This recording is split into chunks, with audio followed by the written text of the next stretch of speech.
Salut et bienvenue sur Bibloom Podcast, le podcast enthousiaste qui pétille, qui t'invite à te poser des questions sur la vie, à changer de point de vue et à chercher des réponses du côté de la bienveillance.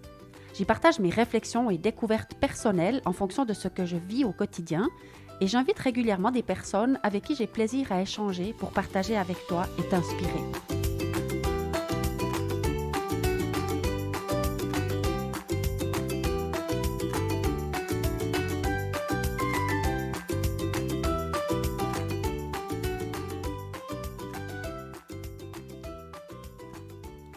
Me revoilà depuis Thion-les-Colons ce matin, sur la commune de V, dont j'ignorais complètement l'existence avant d'arriver cette semaine, lundi. Donc je suis en Valais et ce matin, c'est le dernier épisode de toute cette aventure et de tous ces voyages du début d'année qui étaient liés au livre en grande partie, parce que j'avais pour objectif de le terminer.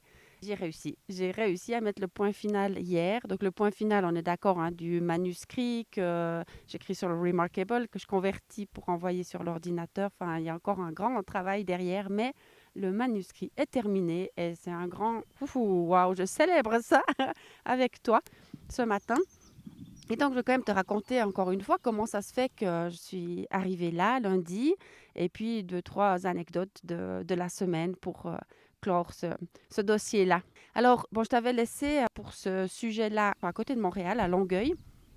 Après, entre-temps, il y a eu quand même un autre épisode qui s'est glissé dans l'aventure, et c'était notre conversation avec David Perroux. En fait, cet épisode-là, il avait été enregistré en décembre dernier, le même jour d'ailleurs, 21 décembre, que la conversation que j'avais eue avec Gunther Pauli. Et ouais, j'ai trouvé que c'était un joli petit clin d'œil. Aussi dans la forêt, sur un banc, les pieds dans la neige. Enfin, c'était un peu la même configuration. C'était assez drôle. Et donc, ça avait été enregistré en vue de la sortie de son livre, Sous les arbres du destin.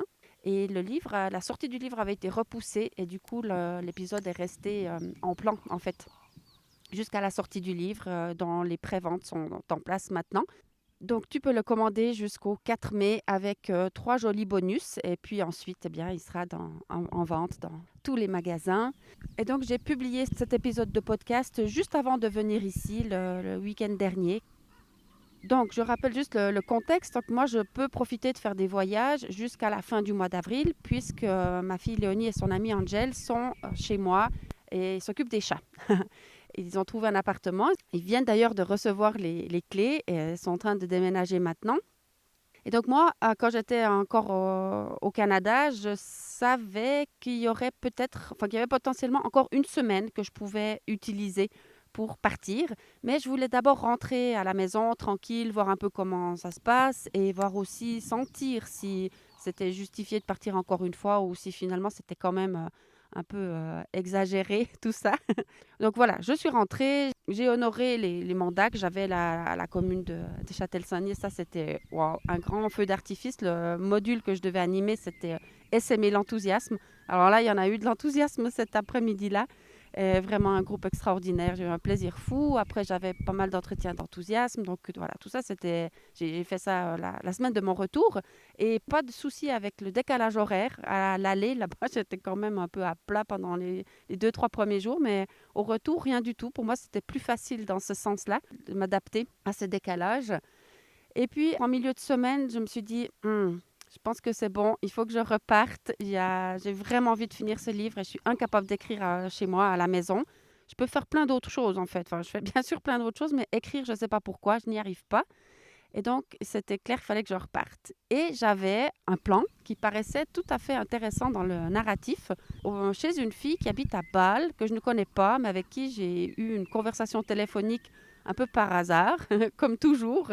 Et l'échange a été vraiment super, c'est surprenant et super. Et puis, ça, c'était au mois de février. Et puis, dans cette conversation, on a un peu partagé chacune ce qu'on était en train de vivre, qui on était, ce qu'on faisait. Et puis, donc, quand moi, je lui ai dit que je faisais ces voyages pour écrire le livre, elle m'a tout de suite dit « Ah, tu peux venir à Bâle, chez moi, je t'accueille avec plaisir. » Et puis, je dis « Ok, écoute, je lui ai dit « Faut pas me dire ça parce que je risquerais bien de venir. » Elle me dit « Mais oui, tu peux venir. » Et donc, j'ai gardé cette information en tête. J'avais pas du tout, je ne lui ai pas reparlé depuis le mois de février. On n'a pas eu d'autres contacts, mais tout à coup, je me suis dit, bon, ça pourrait bien être la dernière étape. Et donc, je n'ai pas du tout eu de souci à la contacter, vu l'échange qu'on avait eu, tellement chaleureux.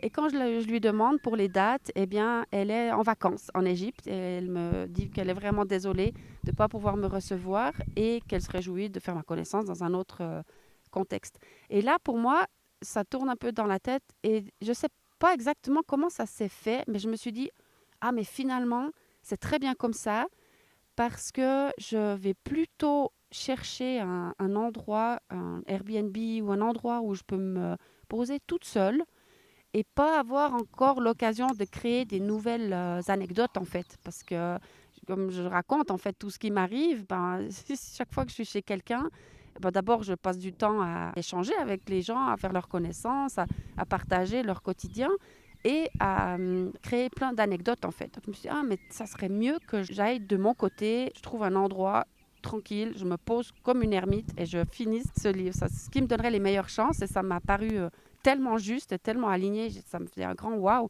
Je dis, mais oui, mais je vais aller où? Je sais pas trop où aller. Et alors, je me suis dit, bah tiens, peut-être le premier indice, c'est Bâle, puisque cette fille-là, elle habitait dans la région de Bâle. Et je cherche dans la région, et je sais pas, je suis devant mon écran d'ordinateur avec tous les endroits là, de Airbnb, et il n'y a rien qui vibre, il n'y a rien qui me fait waouh, je sais pas, c'est plat, c'est pas pour moi dans cette région. Je dis, bon, d'accord, mais alors je vais chercher où? Et donc, je mets les dates que j'ai disponibles et j'écris Valais. Et là, donc, j'ai aucune idée où en Valais, mais j'écris juste ça. Il y a un studio qui sort, super photo, tout parfait pour moi. Je zappe les photos, enfin, je regarde toutes les photos et dans l'immeuble, il y a une piscine. Et je me dis, oh, mais ça, c'est super. Et comme c'est la première fois que ce logement est mis en location, il y a un prix réduit, oh, bah, c'est encore mieux. Et j'ai un bon de 100 $ chez Airbnb. Ah bah, c'est la bonne occasion de l'utiliser. Ce qui fait que, voilà, je réserve ça, c'est tout clair, je sais où aller, c'est parfait. Enfin, j'ai réservé, mais je n'ai pas regardé l'adresse, je ne sais pas où c'est. Et là, je reviens un petit peu en arrière. Quand j'étais au Canada, à Banff, je suis allée au bain, là, avec Peggy et Jerry. Et ces bains, ben, c'était pas tout à fait les standings des bains suisses. Et j'avais vu passer une publicité pour les bains d'Hérémence à ce moment-là, où ils faisaient une offre spéciale pour les billets d'entrée. Et j'en ai pris 3. Un jour, je veux aller de toute façon dans ces bains d'Hérémence. J'en avais entendu parler, mais je n'avais pas encore eu l'occasion d'y aller. Et donc, je réserve mon Airbnb là et ça me traverse l'esprit. Je me dis, ah bah tiens, si je suis en Valais, ah bah, peut-être que je pourrais aller au bain des Rémences. Je ne sais pas où j'ai loué mon studio, mais je ferai de la route s'il faut aller. Je ferai ça pendant ma semaine. J'étais occupée, je devais partir, donc je n'ai pas regardé plus en détail où sont les bains des Rémences, enfin où se trouve Hérémence et où j'ai réservé mon Airbnb. Et puis, en partant, je devais encore faire un appel avec mon ami Baptiste. Donc, je saute sur mon téléphone dans la rue en marchant et je lui passe un petit appel. Et je lui raconte ça. Je dis, ah, bah, je viens de décider de partir. J'ai réservé un Airbnb en Valais et tout. Et lui me répond qu'il a des billets d'entrée pour... Enfin, il a vu une offre pour les bains des Rémences et qu'il a envie d'y aller. Et je dis, ah, bah, c'est dingue, je viens juste d'y penser moi aussi. Ça, c'est fou. Et je ne sais pas où sont les bains ni où j'ai réservé, mais... est-ce que peut-être on pourrait profiter d'y aller? Et donc, c'est aussi Baptiste, il n'a pas de voiture et en principe, ben, soit il travaille, soit il a ses enfants à la maison. Mais cette semaine-là, il se trouve que son papa est en vacances et qu'il profite de la voiture de son papa et les enfants sont en vacances avec la maman. Et donc, je lui envoie ma réservation Airbnb pour que je lui dise, bah, tiens, regarde l'adresse où elle est, je ne sais pas. Et puis, comme lui, il est devant son écran, il regarde ça. Et en fait, j'ai loué un Airbnb à 2,9 km d'Hérémence. Et voilà, ça s'est placé comme ça que toutes les planètes étaient alignées pour que Baptiste il puisse venir, enfin qu'on puisse profiter d'aller découvrir ces bains ensemble. Donc, ça commençait assez fort. Là, je me suis dit, ça, c'était le premier jour où j'étais là. Je me suis dit, oula, mais il ne faut pas que je planifie trop de choses comme ça parce que j'ai quand même un objectif qui est très clair. Mais c'était magnifique de commencer mon séjour par cette journée au bain. Et là, quand il est parti, je me suis dit, oula, j'ai rien fait le restant de la soirée. J'arrivais pas à me mettre dans le travail et j'arrivais pas à commencer à écrire. Donc, j'étais un petit peu inquiète que je passe une semaine ici toute seule. C'était aussi le jour où je suis arrivée. C'était le jour de fermeture de la station. Donc, il n'y a vraiment rien. C'est mort, mort, mort. J'ai heureusement trouvé un restaurant qui n'a pas fermé. C'est le seul. et puis un petit magasin où il y a quelques tables pour boire un café. Sinon, tout est fermé, il n'y a aucune animation. Donc, je craignais un petit peu ce premier soir quand Baptiste est parti que, voilà, je savais pas quelle réaction j'allais avoir finalement de me retrouver ici. Et alors, avant de dormir, comme j'avais pas été très fière de ma soirée, j'ai vraiment visualisé les 4 jours complets finalement que j'avais ici. Visualiser qu'est-ce que j'allais faire, comment j'allais commencer mes journées, qu'est-ce que j'allais mettre en place comme routine. Je me suis aussi rappelé ce que j'avais fait en Irlande, où j'avais vraiment réactivé la cohérence cardiaque, les respirations profondes aussi là, et rapides avec le programme de marche activée de Grégory Grand. Je me rappelais que j'avais fait très très attention à ce que je mangeais. Donc je me suis parlé, j'ai fait une petite conversation avec moi-même avant de dormir. Je me suis dit, ben voilà, qu'est-ce que tu es prête à mettre en place pour assurer que tu vas vraiment faire ce que tu dois ici. Et donc je me suis endormie sur ces pensées-là. Et au matin, en me réveillant, j'avais encore ça bien en tête. J'ai mis en place ma routine et rapidement, j'étais toute prête pour démarrer ma journée et puis vraiment être à fond dans cette aventure.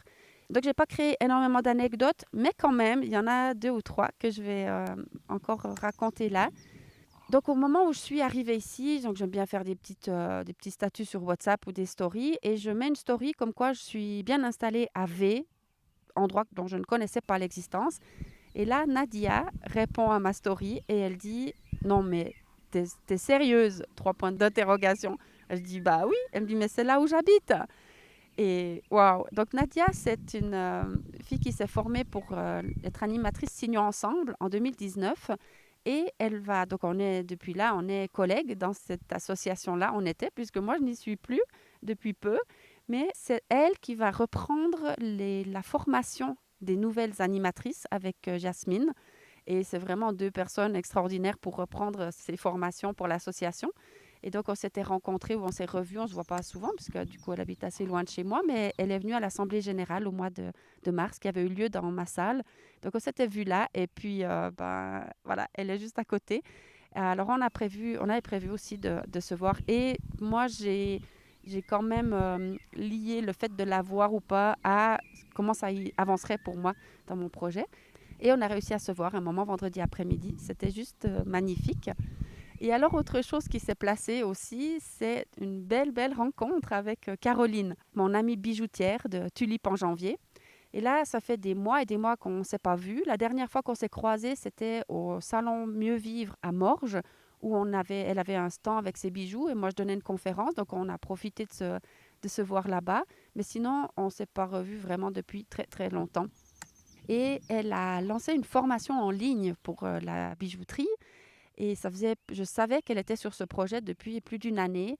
Et tout d'un coup, je reçois une newsletter qui informe que sa formation est enfin en ligne. Donc moi, je lui fais un vocal pour la féliciter et que je suis super contente pour elle que ça y est, c'est fait. Et je lui dis, je me réjouis aussi que les planètes s'alignent pour qu'on puisse se revoir. J'aurais grand plaisir. Et puis là, elle me répond qu'elle est très, très occupée, que vraiment, elle a beaucoup en ce moment. Et j'entends un peu comme si elle pensait pas que je lui faisais un reproche, mais qu'il fallait qu'elle se justifie. Et moi, je lui dis, mais non, non, t'inquiète pas, moi, je suis très occupée aussi. Quand ça se fera et ça sera parfait. Il n'y a pas de stress à mettre là autour. Ça sera de toute façon super de te revoir. Et là, elle me répond qu'en fait, samedi, donc hier, elle venait dans la région, à Grimizua, pour chercher un porte-vélo. Et donc, Grimizua, c'est à un peu 30 minutes d'où je suis. Elle allait de toute façon rester en Valais. Donc, voilà, les planètes s'étaient alignées en une fraction de seconde. Et on s'est vu donc hier soir pour un bon repas. Et elle a dormi dans son bus ici. Et c'est juste génial. Je vais la revoir tout à l'heure, là, ce matin. Ça a vraiment fait un grand wow. Donc, j'avais aussi... Ça me fait penser d'ailleurs maintenant que pour la fin du premier livre, je me réjouissais d'avoir la visite de mon amie Valérie en Irlande et ça m'avait vraiment motivé à finir ce projet. Et puis là, c'est un petit peu pareil parce que je savais que Caroline allait arriver en fin de journée et je voulais vraiment terminer ce projet. Donc hier, j'étais sur la terrasse du Grenier, qui est le seul resto qui était ouvert ici, au soleil, et j'ai pu mettre le point final. Une autre anecdote que j'aimerais raconter là, c'est que donc j'écris tout sur ce Remarkable. Et quand j'étais à Roquefort-la-Bédoule, chez Isabelle et Ludovic, j'avais fini un chapitre et je l'ai converti en texte pour l'envoyer sur l'ordinateur. Et ensuite, j'ai repris un peu le travail sur l'ordinateur. Puis là, je me suis rendu compte que non, ce n'était pas la bonne chose à faire parce que quand je suis en voyage, je dois écrire et pas faire le travail qui est la suite, si on veut bien. Donc, j'ai arrêté complètement d'envoyer des choses sur l'ordinateur. Et pour envoyer ça, si tu veux, je dois mettre tout mon texte. Disons que j'ai une centaine de pages d'un chapitre sur Remarkable. Je le visualise en grille comme ça et je sélectionne toutes les pages. Ce qui est nouveau, avec une version précédente du Remarkable, je pouvais faire sélectionner toutes les pages en une fois, mais maintenant, il faut faire sélectionner chaque page une après l'autre. Donc, je sélectionne toutes les pages, je fais convertir et j'envoie à l'ordinateur. Et donc, la semaine dernière, vu j'arrivais à la fin du projet, je me suis dit, et que j'étais à la maison, je me suis dit, tiens, ça, je suis tout à fait capable de faire depuis la maison. Je vais commencer à envoyer des chapitres dans l'ordinateur. Et puis, selon comment, je pourrais peut-être commencer à avancer un peu là-dessus aussi. Et donc, je sélectionne mes pages, je les envoie sur l'ordi.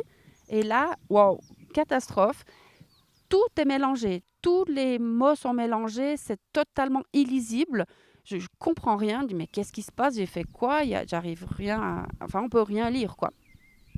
Et donc, je fais des tests et je me rends compte que dès que je sélectionne 2 pages à la fois, eh bien, tous les mots qu'il y a sur ces 2 pages-là, ils ont tout mélangé. Et si j'en sélectionne une seule, là, ça convertit tout à fait normalement et tout à fait bien. Je me dis, mais non, mais catastrophe. Donc, j'écris à Remarkable pour demander ce qui se passe et expliquer ça. Je dis, moi, j'ai un livre entier. Là, j'ai à peu près 600 pages à convertir. Je peux faire qu'une page à la fois. C'est quoi ça? Et puis, ils me répondent très gentiment qu'ils sont absolument désolés de cette situation, que avec la nouvelle version, la mise à jour, c'est comme ça. Et visiblement, ils sont quand même en train d'essayer de solutionner pour qu'on puisse de nouveau convertir plusieurs pages à la fois. Mais enfin bon. Et qu'ils me donnent comme solution justement de les convertir une par une. Et là, je dis, mais oui, ça j'avais bien compris moi-même que je pouvais les convertir une par une, mais enfin, ça m'arrange pas beaucoup. Et je parle de cette situation à Corinne avec qui je vais marcher, à Baptiste que je vois, enfin à mes filles, je raconte ça. Un peu, voilà, je suis contrariée. Et puis j'échange donc plusieurs mails avec eux jusqu'à ce que j'arrive ici, à Thion. Et là, bien sûr, je perds de l'énergie et je me dis, mais ça, je ne suis pas du tout sur la bonne voie. Ça ne sert à rien de batailler avec ça, de raconter l'histoire, de leur écrire des mails. De toute façon, il n'y a rien qui va changer. Je vais devoir m'y coller. Et je me rappelle tout à coup une phrase, je ne sais plus si j'ai dit ça dans un podcast ou pas. Peut-être que non, je ne me rappelle pas. Mais en tout cas, la nuit du 10 au 11 janvier, je me suis fait réveiller en sursaut. Vraiment un truc de dingue, avec une phrase dans la tête très claire qu'il fallait que j'écrive. Et moi, elle était tellement claire, cette phrase, j'ai dit, mais je m'en rappellerai demain matin au réveil, c'est certain. Mais il y a quelque chose qui m'a poussée, qui m'a dit, non, non, non, non, non, faut l'écrire. Mais moi, j'avais pas du tout envie de sortir de mon lit, jusqu'à ce que je me rappelle que justement, le fameux Remarkable était dans ma chambre. J'avais dû prendre des notes alors que j'étais au téléphone la veille, puis il y avait Léonie dans le salon. Donc, j'étais venue dans ma chambre pour ce téléphone et prendre des notes. Et le Remarkable était resté là. Donc là, je me suis dit, OK, je sors du lit exceptionnellement, parce que moi, une fois que je suis couchée, je ne bouge plus. Donc, je sors du lit et j'écris cette phrase. Et heureusement que je l'ai fait, parce que le lendemain matin, quand je me suis rappelé de ça, j'essayais de me rappeler de la phrase, mais j'y arrivais pas. Et donc, je l'avais écrit. Je m'en rappelle à ce moment-là que je bataille avec mon souci là, de Remarkable. Et la phrase disait, « Rien ne peut arrêter quelqu'un qui sait lâcher prise. » Et ça me fait wow! Et tac, je lâche prise immédiatement. Et je reste concentrée sur l'écriture. Je laisse tomber cette histoire-là. Et je me dis, voilà, je vais faire mes pages une par une. Et voilà. Et donc, il se place une petite routine dans la semaine où je commence à écrire le matin. Je vais boire un café, j'écris dans le café. Je vais manger un petit truc au restaurant et j'écris au restaurant. Je continue d'écrire à la maison. Et au bout d'un moment, j'en ai tellement marre que je veux faire autre chose. Et là, je commence à convertir mes pages une par une et à les envoyer sur l'ordinateur. Et je trouve que c'est finalement très méditatif et ça me convient bien. Et je suis là, mais quelle bonne idée j'ai eue de me rappeler de cette phrase et de lâcher prise. C'était vraiment instantané, quoi, ce lâcher prise. Et d'ailleurs, je raconte quand même encore l'histoire, mais pas du tout dans la même énergie que l'énergie de la contrariété. Et ça m'a pris bien quelques heures quand même de faire ça, mais ça a aussi occupé mes soirées. Et c'était vraiment parfait, en fait. C'était parfait de faire ça.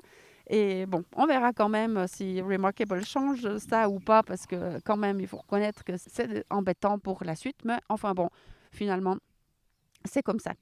Voilà, est-ce qu'il reste encore quelque chose d'autre à raconter de cette semaine?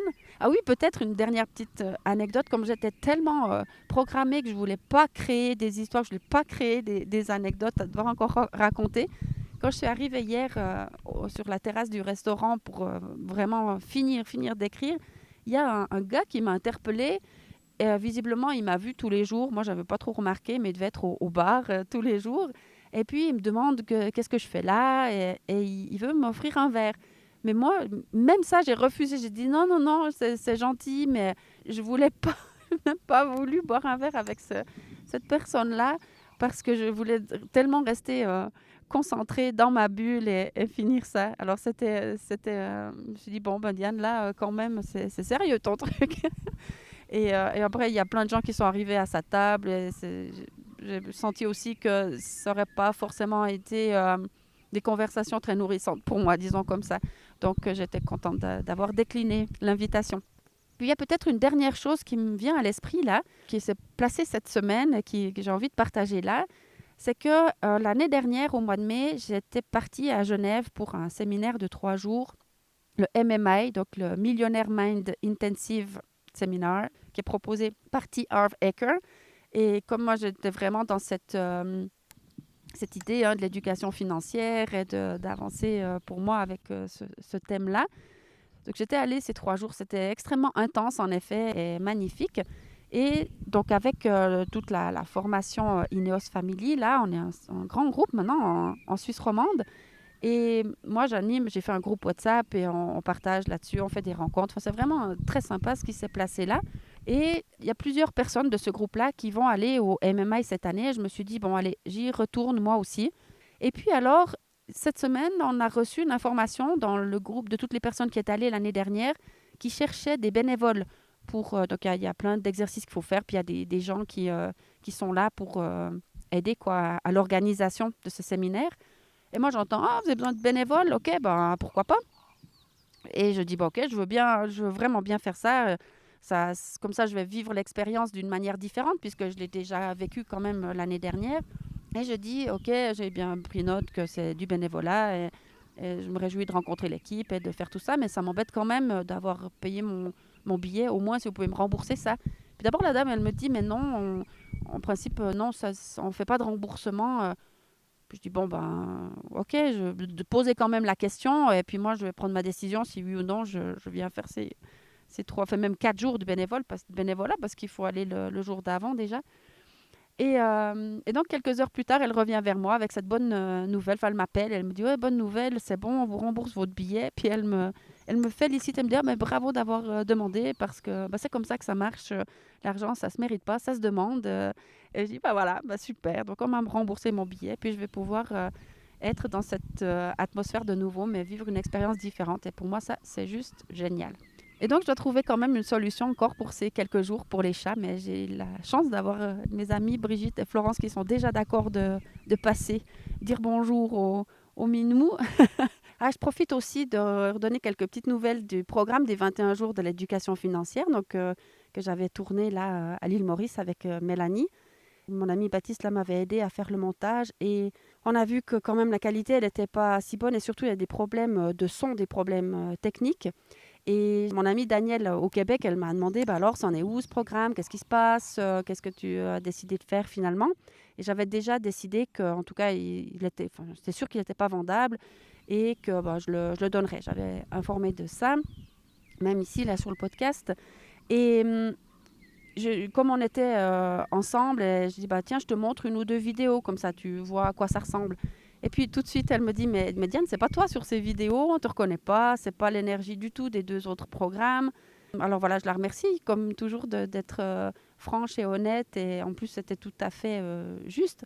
Et elle me disait, bah, faut même donner quelque chose dont tu n'es pas satisfaite de la qualité, finalement, je pense pas que c'est une bonne chose. Alors voilà, ce programme-là, je ne sais pas ce qui va se passer, si quelque chose va venir quand même avec peut-être quelqu'un d'autre ou refilm et tout. Enfin, je ne sais pas. Mais en tout cas, pour l'instant, eh bien, il est passé aux oubliettes. Voilà. Ça arrive parfois quand on met beaucoup d'énergie ou d'enthousiasme et qu'on pense que quelque chose est tout à fait juste. Et finalement, c'est pas le cas. Et voilà, ben, il faut accepter aussi et lâcher prise, quoi. Et voir si des opportunités reviennent, si quelque chose se place. Et laisser faire la vie, quoi. Je crois que c'est tout pour aujourd'hui. Je vais te laisser là-dessus et ben, retourner voir mon amie Caroline, mais je crois qu'elle dort beaucoup plus longtemps que moi, donc je vais pouvoir avancer un petit peu sur le montage de l'épisode avant de prendre un bon petit déjeuner avec elle et rentrer en gruyère. Youhou! Alors voilà, je te laisse là et je t'envoie tout plein d'amour. Bye bye!